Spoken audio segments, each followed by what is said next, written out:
पूजा, ये क्या कर रही हो तुम? कब आई? सूरज भी आए हैं? साड़ी में तुम बहुत अच्छी लग रही हो। ठीक हो ना? मुझे प्रायश्चित करना है। मैंने जो आपके साथ किया उसका प्रायश्चित करना है। मुझसे अब सहा नहीं जाता। ये तुम क्या कह रही हो पूजा?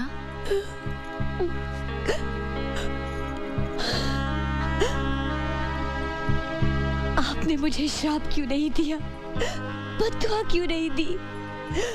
अपने दिल पे आपके आंसुओं का भार लेकर मैं नहीं जी पाऊंगी। तुमने ऐसा कुछ नहीं किया पूजा जिससे तुम्हारे दिल पर कोई भार हो। जोड़ियां तो भगवान के यहाँ बनती है। नहीं सुप्रिया जी, आपकी इस हालत की जिम्मेदार मैं हूँ, सिर्फ मैं। अपनी जिद पूरी करने के लिए मैं खुद अपनी परछाई से लड़ रही थी, ये अब मुझे पता चला है। कुछ भी न जानते हुए अब जब सूरज से मुझे एक पत्नी के तौर पे जाने लगे हैं, मुझे उनका प्यार मिलने लगा है, तो अब ऐसा लगता है कि मेरा उस प्यार पे कोई हक ही नहीं है, क्योंकि मैंने उसे जीना है। ऐसा महसूस होने लगा है कि मैंने कोई चोरी की है, कोई गुनाह किया है। अरे पगली, सूरज का प्यार मिल रहा है, तुझे तो खुश होना चाहिए। जिंदगी भर सुखी रहे, मेरी भगवान से यही प्रार्थना है, और रहेगी आखिरी सांस तक।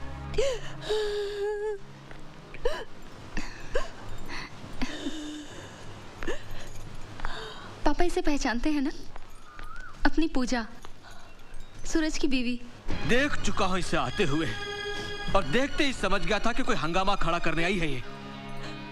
एक बार पहले भी इसके कदम पड़ चुके हैं यहाँ। उसका फल मैं और मेरी बेटी आज तक भुगत रहे हैं, आज तक।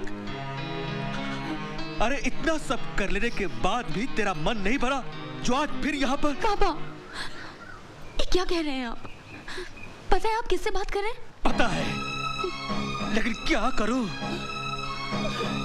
आग लगी है यहाँ, आग। बहुत सहा है मैंने, बहुत भुगता है, बहुत चुप रहा हूं मैं, लेकिन अब चुप नहीं रहूंगा।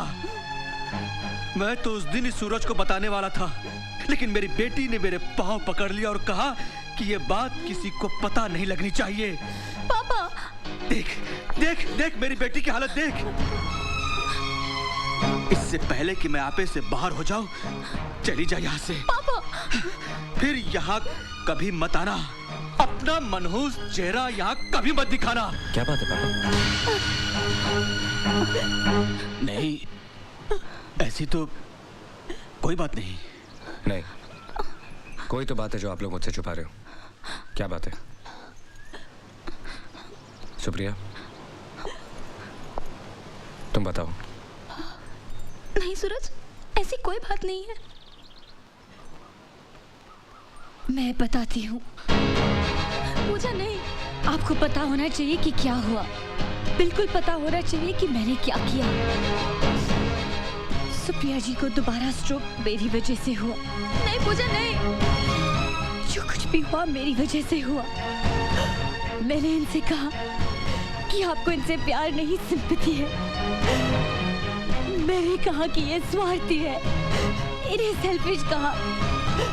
इन्हें कहा कि ये अपने स्वार्थ के लिए आपकी जिंदगी बर्बाद कर रही है।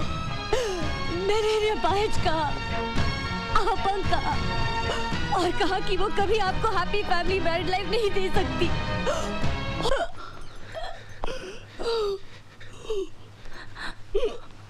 अच्छा किया, बहुत अच्छा किया आप लोगों ने। सूरज को खुश रखने के लिए सुप्रिया ने अपने प्यार का गला घोट दिया। बाप ने बेटी के आंसू देखकर सच्चाई छुपा ली। एक सूरज ही बेवकूफ निकला, नहीं समझ सका, कुछ नहीं समझ सका। सुप्रिया, इतनी बड़ी कुर्बानी देने की क्या जरूरत थी? मैं इस लायक नहीं हूं। एक बार, सिर्फ एक बार का होता।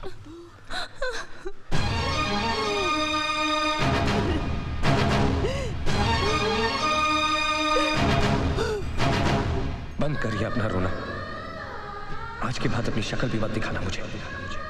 तेरे आंसुओं में भी जहर है। सारी जिंदगी तू रोएगी, तब भी तुझे माफी नहीं मिल सकती। देखना, एक दिन तेरा ज़मीर ही तेरी गलती की सजा देगा तुझे। अपनी शक्ल भी मत दिखाना। तेरे आंसुओं में भी जहर है। तेरे आंसुओं में भी जहर है।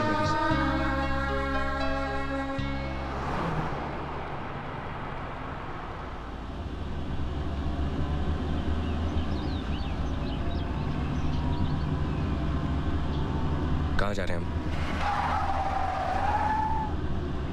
दिलदार, कहाँ जा रहे हैं हम? बस मंजिल आने वाली है।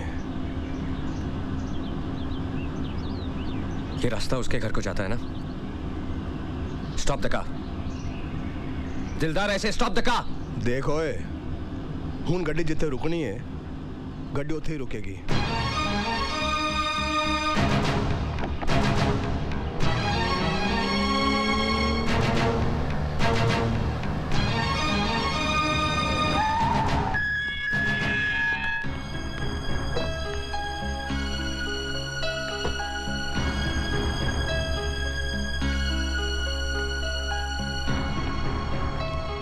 कल दिलदार का फोन आया था कि तुम वापस आ गए हो, लेकिन यकीन नहीं था कि तुम यहाँ आओगे। मैं बहुत खुश हूँ। आओ। दिलदार, गाड़ी निकालो। मुझे यहाँ किसी से नहीं मिलना। गाड़ी निकालो प्लीज। अगर गुस्सा ही निकालना है तो मुझ पर निकालो। गुनाह मैंने और मेरी बेटी ने किया है। आओ। हाथ छोड़िए। सूरज, कुछ चाहिए नहीं। जब यहां तक आ ही गए हो तो एक बार भीतर आ जाओ प्लीज। सूरज, आओ सूरज।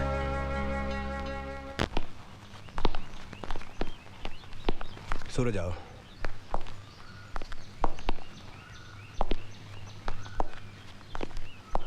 बैठो।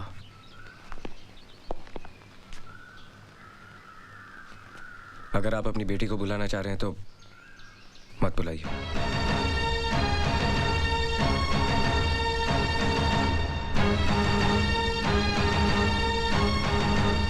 अब वो मेरे और तुम्हारे बुलाने से नहीं आएगी।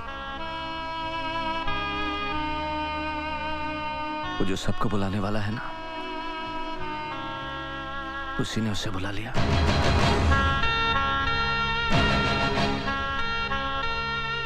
चार साल पहले दीपावली की रात हम सबको अकेला छोड़कर चली गई, कभी ना आने के लिए। जिंदगी में जब हादसे होते हैं तो हम एक लफ्ज का सहारा लेते हैं, वेट। जितने भी लोग मुझसे मिलने आए, सबने यही कहा कि ये होनी थी,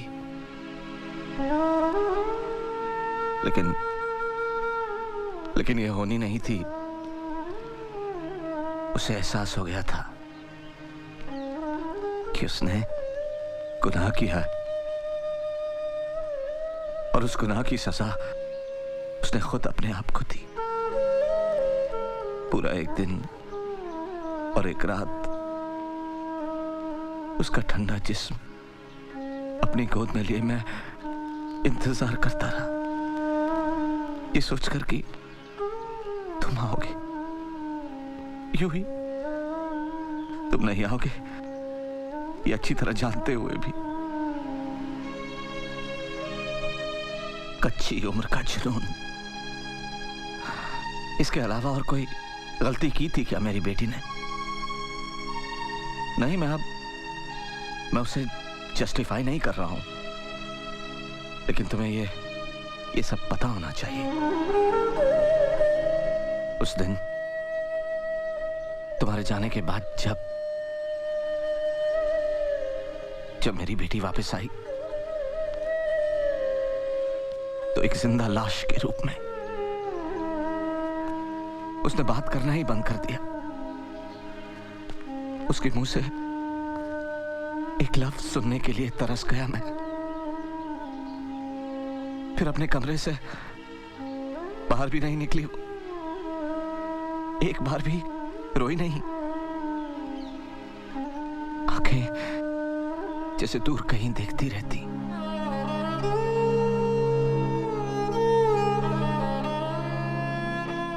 बहुत इलाज करवाया, बहुत इलाज करवाया, कोई फायदा नहीं हुआ। फिर एक दिन डॉक्टर ने बताया कि वो मां बनने वाली है।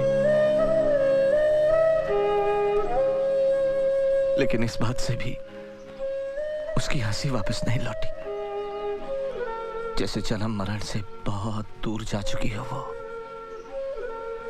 और उसी हाल में उसने एक बच्ची को जन्म दिया। डिलीवरी के बाद भी उसकी हालत वैसी ही थी।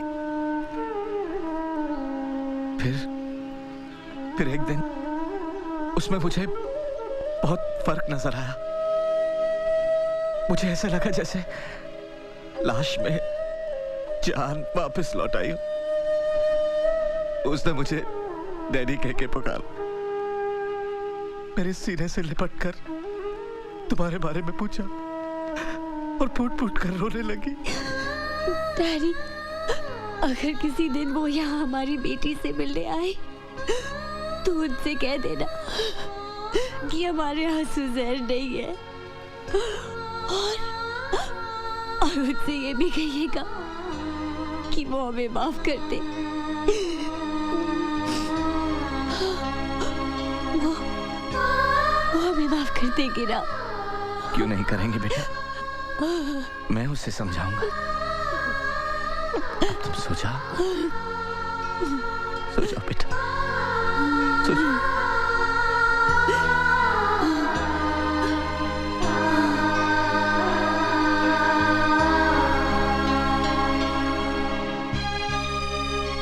मेरी बेटी नॉर्मल हो गई है, ये सोचकर एक अरसे बाद उस रात में सुकून की नींद सोया।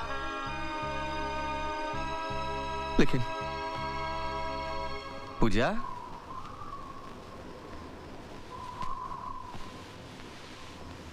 पूजा बेटे, पूजा,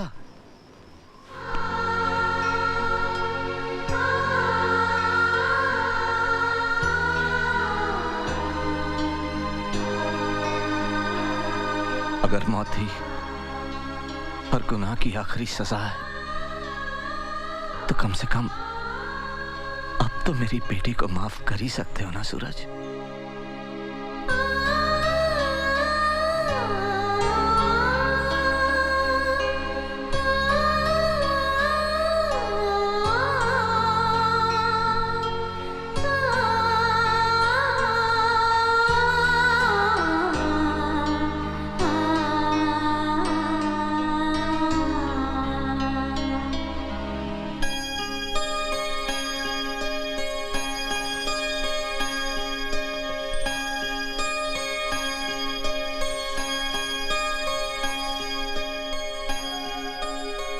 मेरी बेटी का है।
पूजा कहकर ही पुकारती हूँ।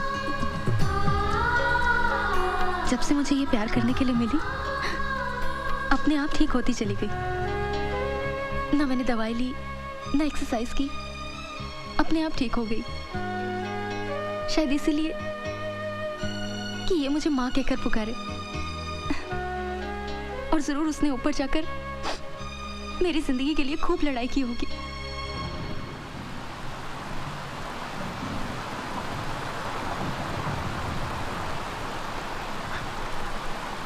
कुछ समझ में नहीं आ रहा। अब मैं रोऊं क्या हंसूं? हमारी जिंदगी में कुछ चीजें ऐसी होती हैं जिसे हम खो देते हैं, लेकिन कुछ चीजें ऐसी होती हैं जो खुद ब खुद हमारे पास आ जाती हैं, और तब जब हमें उसकी उम्मीद भी नहीं होती। जाओ, अपनी बेटी पूजा को प्यार करो। दिल, दिमाग और रूह से सारा बोझ उतर जाएगा। जाओ।